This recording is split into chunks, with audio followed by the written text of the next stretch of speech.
Well,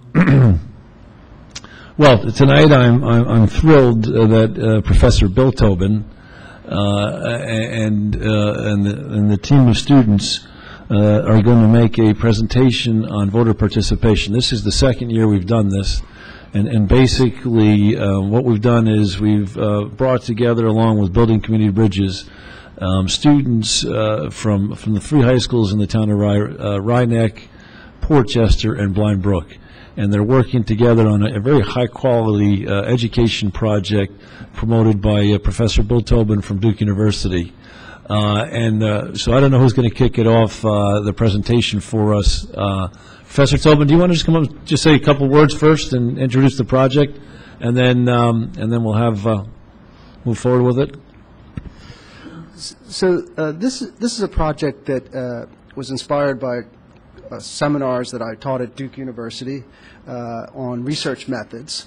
And what we wanted to provide the students here was something that was engaging, exciting, and worth their time. And so what we've tried to do is introduce students to an engaged way of thinking about the world and engaging with the world, and also give them a method or a set of tools to try to make sense of challenges that they might encounter in the everyday world and in their communities.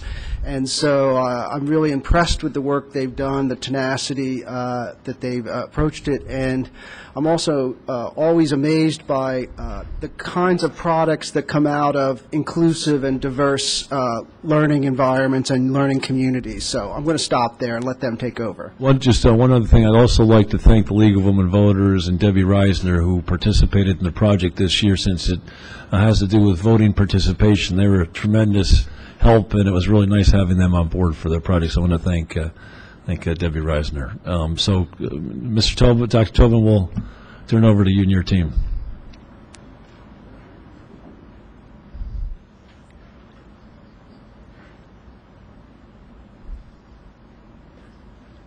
Good evening. We are the Tools to Change the World Research Seminar.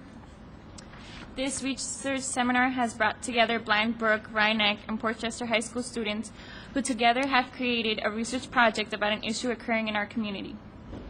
We have in the process developed friendships. This college seminar has helped us develop skills and get a taste of what a college class would be like.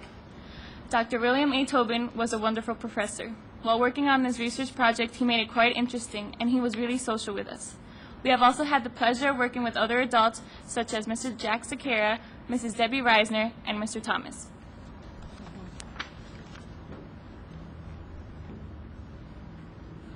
Could you just also, when you come up, just introduce yourselves so we know your names? Hi, I'm Brian Kerr, and I'm a sophomore at Rhinebeck High School. I'm now going to be telling you about the research question for this year's project. Our research question for this year's project was, why do people feel they lack necessary information about the voting process? We arrived at this question because of last year's project. Last year, our question was, why don't people vote? In last year's report, we found that one major reason why people don't vote is because they feel that they lack necessary information about the voting process, which prevents them from casting an intelligent ballot. In other words, some people feel that they don't know enough about the candidates and the issues to intelligently cast a ballot. What we hope to answer from this question is why some people feel that they lack information about the voting process, which prevents them from actually casting an intelligent ballot. To get answers from this question, we administered surveys and held focus groups. Thank you.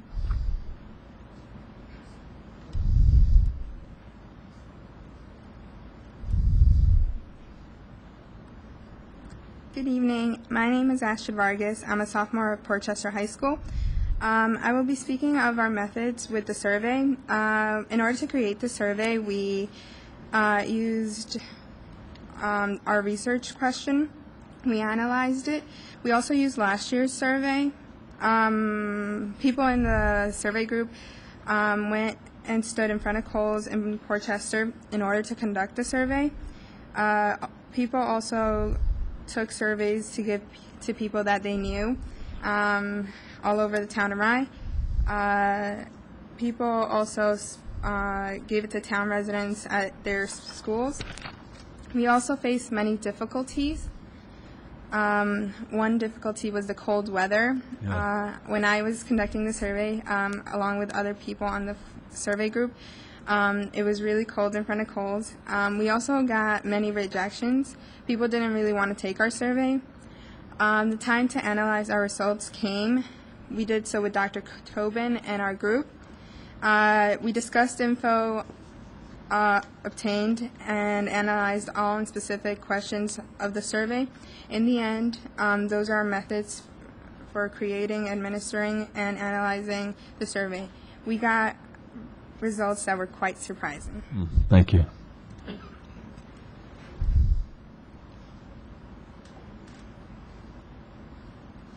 Hello, I'm Luke Murphy. I'm a freshman from Rhinebeck High School.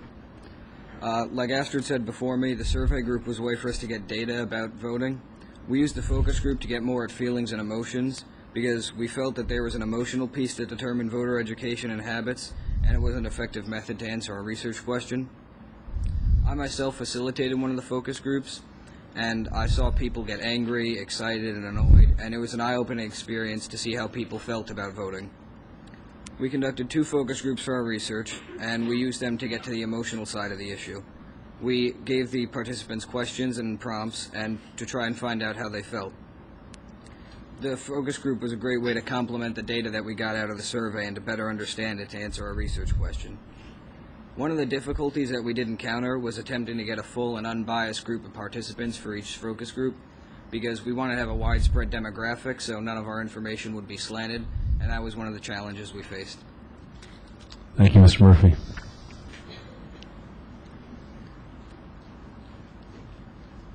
Hi, my name is Lara Cohen, and I'm a sophomore at Blindbrook High School. Off of our results from the survey, we constructed a graph, and it basically shows where people specifically obtain their information from. And this is relating to what they know about a candidate, what they know about the entire voting process, and anything that really relates to that. We found that the most common source of information was debates and campaigning. First off, this was actually surprising to us because this is something that requires some effort on behalf of the population. However, it's still a biased source. If somebody's going to hear somebody debate or campaign, they can be very easily influenced by what they're saying and the moment, whereas something like a voter guide is even more accessible than that and 100% unbiased. We also found that community members, friends, and the internet were popular sources, and these are all very biased sources. People consider themselves too lazy or too busy to access something such as a voter guide, but that's just as accessible, if not more accessible, than internet and people and those types of sources. And we found that people, however, weren't using something unbiased like that. Then we took what we got from the survey and put it into more general categories of the major findings. We divided where people got their information from into technical sources such as the internet, social sources such as talking to friends and community members, guides as in voter guides, and other. We found that the social sources were the most popular. However, those are the most biased sources, which really shows that people feel that a voter guide isn't accessible and it's easier to go to friends. We found that, secondly, a technical source is the most popular, and oftentimes going to a website is just as biased. Unfortunately, we found that people using a voter guide as a source of information was the least popular source, and this was quite surprising, seeing as a voter guide is really the only source that's guaranteed to be unbiased. And what we generalized was that people want something that's easy, and either they feel that the guide is not, or they specifically cannot reach a guide. Thank you, Ms. Cohen.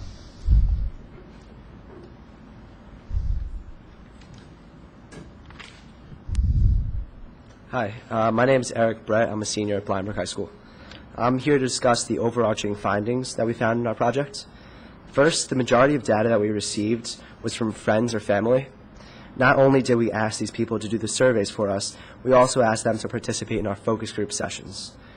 A difficulty that we had was that the random people that we asked to complete the surveys in the Kohl's Shopping Center were all from one location during one time range and in an area close to home. All of these commonality factors, unfortunately, led to limited diversity in our project. This could have potentially led to a bias. In our project, we also discovered that people are only willing to go so far to find out about voting, candidates, etc. People either lack time or lack effort. In this experience, we discovered that being too busy has the same effects as being lazy. Both lifestyles reflect that people are not very willing to search for information. This means that they will most likely get as little and simple information about the entire process as possible. When people are busy or lazy, they get quick information, which is often biased. This means that they're not getting the unbiased information, like voter guides, which are a lot less accessible. Lastly, we found that people perceive their lack of information or others' lack of knowledge in significant ways. For instance, people who completed the surveys might have left questions blank when they felt that their true answer would have reflected poorly on them. This shows people's lack of trust in humans around them, such as the group members collecting the surveys. Also, people may have lied about voting or knowing more about candidates, representatives, or the voting process than they actually do. This is simply because people believe that not knowing enough is embarrassing or bad. Thank you. Thank you so much. Mr. Mayor.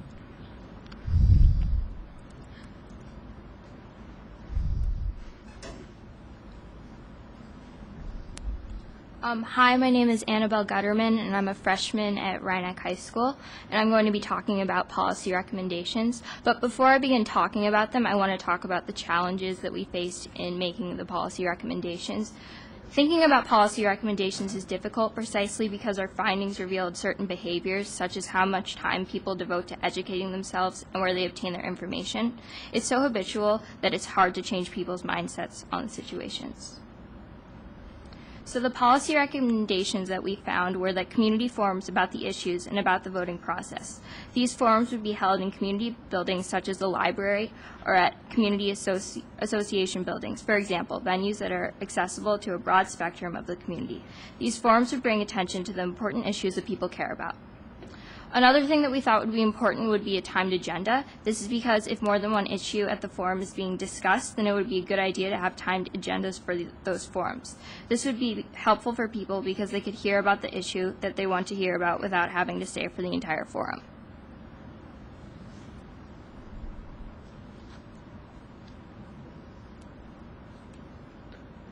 Thank you, Ms. Gutterman.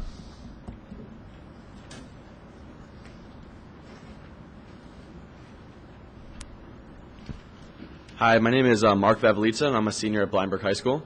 One of our main goals in this project was to get a higher quality and quantity of voters, meaning that we wanted a higher number of voters, but we also wanted informed and knowledgeable people who were out there voting. Can you hit the next slide? So one thing that we thought would be important was to have unbiased forums that are very accessible so people who may be extremely busy, can still access that. So we thought that a television program would be very engaging and at the same time informative and unbiased so that people can become informed and hopefully go out and vote. Yeah. In addition, we also thought that the town of Rye should consider funding the distribution of a nonpartisan voter guide, such as that one produced by the League of Women Voters. And this, as the same as the television program, would be an unbiased forum where potential voters can get information. Thank you. Thank you.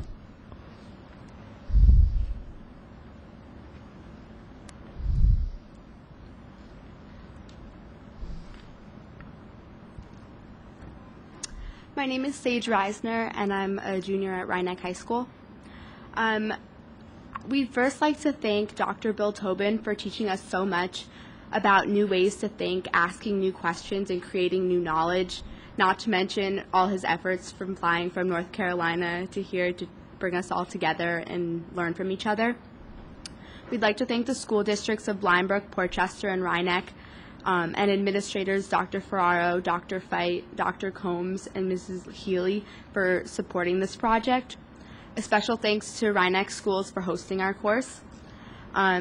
Co-sponsors whose support made this whole study possible, Rye Town Council and Supervisor Joe Carvin, Building Community Bridges, and the League of Women Voters of Rye, Rybrook, and Portchester.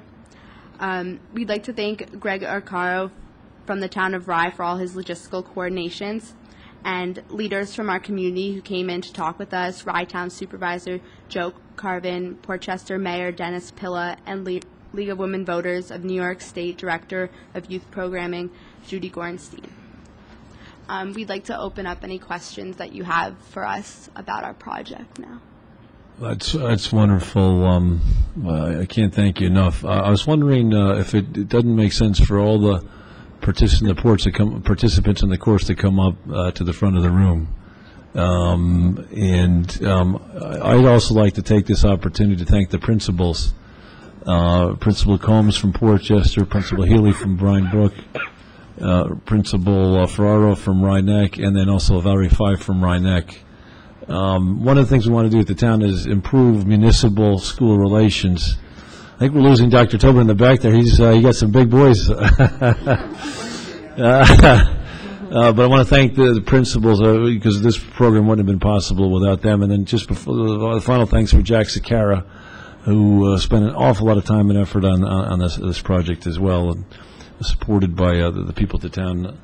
Mr. Arcaro, Mr. Thomas. I have a number of questions. I'm sure you do, Deputy Supervisor of Villanova. But first of all, I want to thank you for a really well thought out presentation. And I think the results are surprising and potentially groundbreaking. I think there's a lot there. But did you have some questions? Yeah, one thing that was touched on was the lack of trust that the community had in a group of high school students.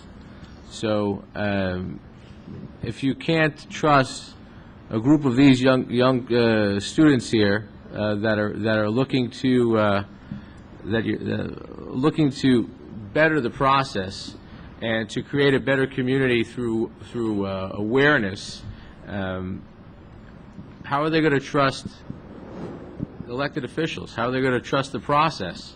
So I think that that part of this problem is to break down these walls. Another person mentioned, one of the young kids mentioned that there was the opportunity for someone to be embarrassed because they were ignorant on a topic or they didn't have enough information to make a proper decision. Unfortunately, you're not always going to have all the right information, and so you have to make the best decision that you can. And so for the people that are out there that are watching this and looking at the hard work that this group of young minds produced, you have to start somewhere. And you have to sometimes make not a blind leap of faith and putting your support behind a candidate, but get behind the candidate that best appeals to you. And to go forward from there, because I don't want the effort of this group to go on deaf ears. So we have to obviously make the attempt to let this project be a stepping stone, and we look forward to 2012.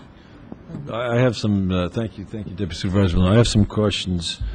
One question, which did you find more useful, the one-on-one sort of forums, I can't remember what you call it, versus, sitting in front of cults? Yeah, the focus, what did you find more effective, the focus groups or standing in front of calls? Well, I think that instead of one being more useful than the other, they provided different things. The surveys provided more like statistical information about like the overall group of people, while the focus groups kind of gave us a better idea of, for example, policy recommendations, because we got like points of view and like feelings about the topic, about really what's going on. So I think that more than one being more useful than the other, they kind of complemented each other. And in the focus groups, do you know how many people actually voted or vote frequently in the elections? I think that we kept track that I think most people did. I think one person was registered but had never voted before, and that was kind of an interesting thing to listen to her point of view. But why had she not voted? She had not. She was in college and hadn't gotten around to it. Hadn't gotten around, exactly. Now, I also want to talk to you about your recommendations. I think the recommendations are absolutely fantastic. I like the idea of a forum, a community forum. Now, the question is, do you have any thoughts on how one would conduct that, right? Because when you talk about unbiased, I think it's very difficult to be unbiased. There's always, some of the news programs consider themselves unbiased, and some people even consider Fox News unbiased. I'm joking, but how did you have any thought? Give any thought to how that community forum, who might do that, and how it might take place on the issues? I know, I was thinking it wouldn't be, all of us were thinking, it wouldn't be like an all-year-round forum. It would be just during election time. We would need an unbiased group to obviously lead the forum, for example, the League of Women Voters. And instead of, giving arguments for both sides, it would simply give the facts. Yes. And that way, there can't be any bias in it. You're simply giving the views of both candidates, and you can make your own educated decisions based on those views. Excuse me, Mr. Carvin. I think that if the opportunity presents itself, that it shouldn't just be during election time, because that's when all the hot air comes out, and everybody starts promising a lot of certain things are going to happen. What would be good from that project is to maybe do twice a year, 3 times a year. Look at the candidates that were elected. Look at what they're doing when no one's watching. Look at their voting record. Look at their attendance record. Are they really actively engaged in the meeting? It's great to get elected and to feel that you're doing something, but if you're not actively engaged and you're not listening to the message from the residents and bringing that forward at a meeting, then you've wasted an election. So I think going that next step and seeing what's happening behind the scenes with some of these elected officials is important. Yeah, I think probably a mix of both of those would be a good idea, just because not everyone pays attention during non-election times. So I think maybe once during the year and then one around election time. And did you ever and did you think about how you would select the topics presented in the forum?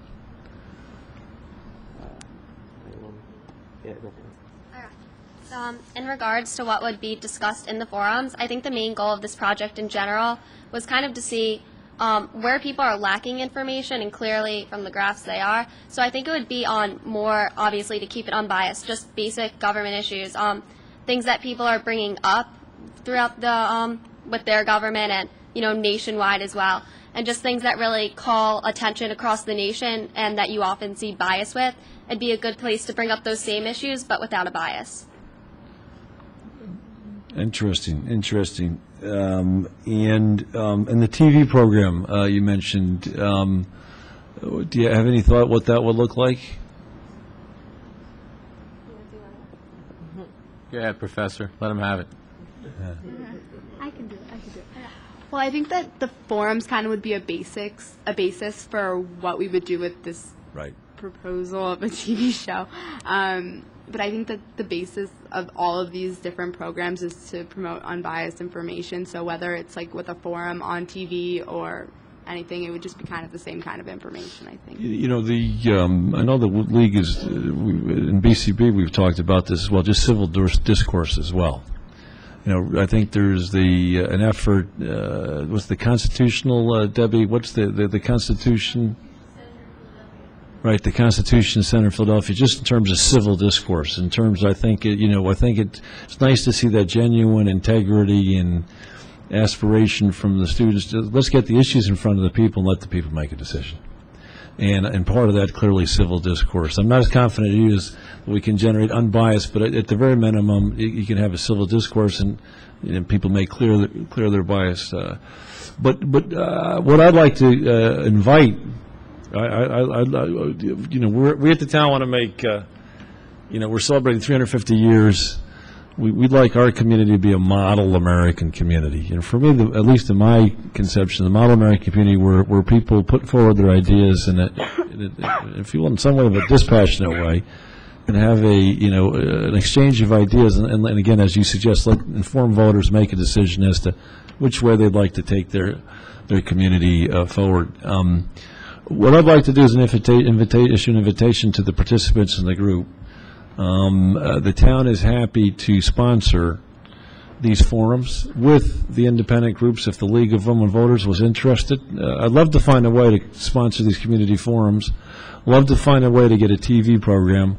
The town can be involved. We want to be impartial and we want to be unbiased, but I'd love to certainly offer at a minimum the town services, Mr. Arcaro, Mr. Thomas, I don't know if BCB would be interested, but I love the idea of providing community forums with your information, apolitical, as unbiased as possible.